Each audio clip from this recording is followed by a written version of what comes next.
السلام علیکم ورحمۃ اللہ تعالیٰ وبرکاتہ۔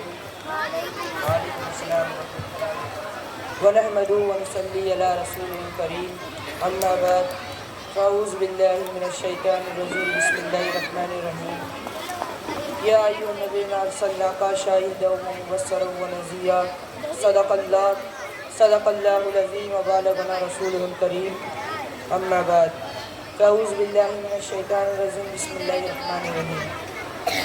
حضرات محترم، دستور کے مطابق سب سے پہلے ہم اور آپ اپنے آقا و مولا حضور سرکار کائنات فخر معجزات احمد مصطفیٰ محمد مصطفیٰ صلی اللہ تعالیٰ علیہ وسلم کی بارگاہ رسالت میں صلاۃ و سلام کا دیا پیش کرے تو پڑھے بآواز بلند اللہم صلی علی سیدنا و شفیعنا و حبیبنا مولانا محمد بارک وسلم، صلو علیہ صلاۃ و سلام علیکہ یا رسول اللہ صلی اللہ تعالیٰ علیہ وسلم۔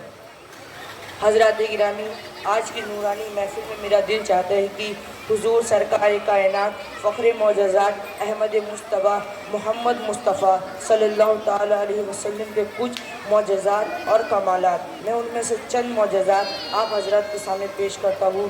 تو آئیے ایک اور بار ہم اور آپ مل کر حضور تاجدار مدینہ صلی اللہ تعالیٰ علیہ وسلم کی بارگاہ رسالت میں صلاۃ و سلام کا دیا پیش کریں تو پڑھے بآواز بلند اللہم صلی علی سیدنا و شفیعنا حبیبنا مولانا محمد بارک وسلم۔ برادران ملت، مشکات شریف باب المعجزات میں روایت موجود ہے کہ ایک انصاری کا اونٹ بگڑ گیا، یعنی پاگل ہو گیا۔ لوگوں نے اس چیز سے حضور تاجدار مدینہ صلی اللہ تعالیٰ علیہ وسلم کو آگاہ کیا۔ یہ سن کر آپ اس اونٹ کے پاس فوراً جانے کا ارادہ کیا۔ لوگوں نے آپ کو روک کر کہا، یا رسول اللہ، یہ اونٹ لوگوں کو دوڑا دوڑا کر کتے کی طرح کاٹتے ہیں۔ آپ نے سن کر ارشاد فرمایا، مجھے اس کا خوف نہیں، اور آگے بڑھ گئے۔ اونٹ نے جیسے ہی آپ کو دیکھا، اس نے گردن آپ کے سامنے ڈال دی اور آپ کو سجدہ کیا۔ حضرات سبحان اللہ، اونٹ کے قریب گئے، اس اونٹ کی سر اور پٹی پہ اپنے دست شفقت پھیرا اور ارشاد فرمایا، اس دنیا کی ساری مخلوق اور جانتی ہے کہ میں اللہ کا بھیجا ہوا نبی ہوں، سوائے ان جنوں اور انسانوں کے جو میری نبوت کی اقرار کرتے ہیں۔ حضرات گرامی، اونٹ کو سجدہ کرتے دیکھ ایک صحابہ کرام نے عرض کیا، یا رسول اللہ، جب جانور آپ کو سجدہ کرتے ہیں، ہم پر فرض ہے کہ مجھ سے زیادہ سجدہ کرے۔ سبحان اللہ۔ آپ نے ارشاد فرمایا، اگر ایک انسان کو دوسرے انسان سے سجدہ کرنا واجب رہتا تو میں سب سے پہلے عورتوں کو حکم دیتا کہ اپنے شوہر کو سجدہ کریں۔ سبحان اللہ۔ نعرہ تکبیر، نعرہ رسالت، سرکار کی آمد، دیندار کی آمد، آقا کی آمد، داتا کی آمد، جشن عید میلاد النبی، مدرسہ اہل سنت، نعرہ تکبیر، نعرہ رسالت۔ حضرات گرامی، ایک بار حضور تاجدار مدینہ صلی اللہ تعالیٰ علیہ وسلم ایک باغ میں تشریف لے گئے۔ وہاں دیکھتے کیا ہے، ایک اونٹ کا زور زور سے چلا رہا تھا۔ اس اونٹ نے جیسے ہی آپ کو دیکھا، ایک دم سے بلبلانے لگا اور دونوں آنکھ سے آنسو جاری ہو گئے۔ آپ اس اونٹ کے قریب گئے اور اس اونٹ کے سر اور کن پٹی پر اندر سے شفقت پھیرا اور لوگوں سے دریافت فرمایا کہ اونٹ کا مالک کون ہے۔ لوگوں نے ایک انصاری کا نام بتایا۔ آپ نے ان سے بلایا اور کہا، اللہ نے جانوں کو تمہارے قبضے میں دے دیا ہے اور تمہاری فرما برداری میں لگا دیا ہے۔ حضرات گرامی، انہوں نے ارشاد فرمایا کہ تمہارے اونٹ نے مجھے تمہاری شکایت کی ہے کہ تم اسے کھانا نہیں دیتے ہو اور اس کی طاقت سے زیادہ کام کراتے ہو۔ سبحان اللہ۔ جانور آپ سے باتیں کرتے اور آپ جانور سے باتیں کرتے، اسی لیے حضرت فرماتے ہیں، اپنے مولا کی ہیبت شان عظیم، جانور بھی کرے جن کی تعظیم، سم کر دے جب سے تسلیم پیٹ۔ سبحان اللہ۔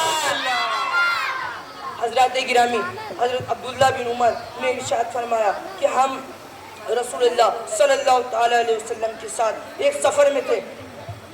ہمارے پاس ایک عربی شخص آیا، اس عربی شخص نے کھڑا ہو گیا اور آپ نے اسے اسلام کی دعوت دی۔ اس عربی شخص نے کہا، آپ کی نبوت میں کوئی گواہ بھی ہے؟ آپ نے ارشاد فرمایا، جو درخت کے کنارے، وہ میدان کے کنارے جو درخت لگا ہوا تمہیں دکھ رہا ہے، وہ میری نبوت کی گواہی دے گا۔ حضرت یا رسول اللہ، آپ نے اسے اشارہ دیا، وہ زمین چیرتا ہوا آپ کی سلام پیش کیا، 3 بار آپ کی نبوت کی گواہی دی۔ یا رسول اللہ، آپ کے اشارے سے واپس اپنی جگہ پہ چلا گیا۔ یہ معجزہ دیکھ کر وہ عربی شخص فوراً کلمہ پڑھ کر مسلمان ہو گیا۔ حضرات گرامی اس عربی شخص نے کہا یا رسول اللہ آپ مجھے اجازت دیجیے, آپ مجھے اجازت دیجیے کہ میں آپ کو سجدہ کروں. آپ نے کہا نہیں نہیں میں اس کی اجازت نہیں دے سکتا. اس عربی شخص نے پھر سے کہا یا رسول اللہ مجھے ابھی اجازت دیجیے کہ میں آپ کے ہاتھ کو پوشا دوں. سبحان اللہ. آپ نے اسے اجازت دے دی اور اس عربی شخص نے آپ کے ہاتھ کو پوسا دیا, آپ کے پیر کو. سبحان اللہ سبحان اللہ. روایت میں آتا ہے کہ نبیوں کو سجدہ کرنا واجب نہیں, ہاں تم ان کے ہاتھ پاؤں چوم سکتے ہو. حضرات گرامی ایک دن حضور تاجدار مدینہ صلی اللہ تعالی وسلم ایک پہاڑ پہ جا رہے تھے.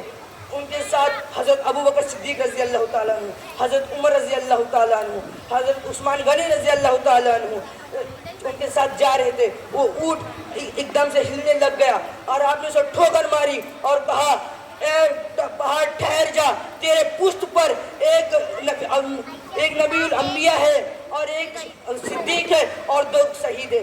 حضرات گرامی یہ سن کر وہ پہاڑ ایک دم شانت ہو گیا. حضرات گرامی ایسے ایک نہیں 2 نہیں, ہزاروں سینکڑوں واقعات تھے, ہزاروں سینکڑوں واقعات تھے. میں ابھی اتنا بول کر میں ابھی آپ سے رخصت ہوتا ہوں. السلام علیکم ورحمۃ اللہ سبحان اللہ وبرکاتہ. سبحان اللہ. يا رسول سلام عليك